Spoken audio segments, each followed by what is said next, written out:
una mapenzi na mimi James. Na wala uzithamini hisia zangu. Yaani niko kwako kama msukule tu, unanitumikisha unavyotaka, lakini unichukulie mimi kama binadamu. Tumepata wasiwasi baada ya wewe kutoweka nyumbani. Angalia jinsi ulivyokuwa mnafiki. Eti upate na wasiwasi na mimi. Wewe unaweza ukawa na wasiwasi na mimi wewe kweli?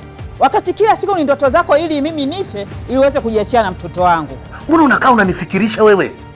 Na lazima nimtumie huyo mkeo aone uchafu wako unaofanya na huyo anayejiita ndugu wa damu.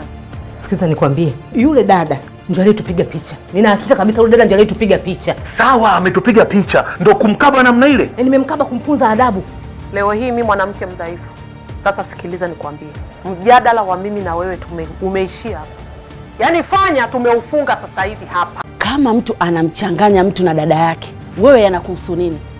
Si uachane nayo tu bwana. Ukitaka kushindana na wanawake wa mjini, watakuvuruga hadi wewe mwenyewe utakuwa ujielewi. Kwa nini usiamue kuwapotezea? Yaani wewe kumwacha mamako ni kitu ambacho umeshindwa kabisa. Lakini hichi kitu kinawezekana. Ruti yupi?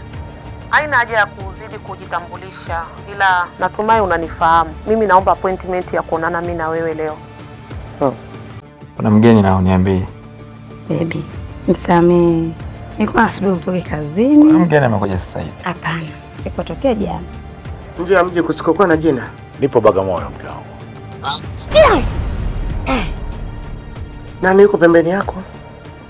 Wewe umejificha ili polisi wasikukamate, si ndio? Kujificha? Mimi sijajificha. Ina maana James ndio ex-husband wako, si ndio? Sio kweli.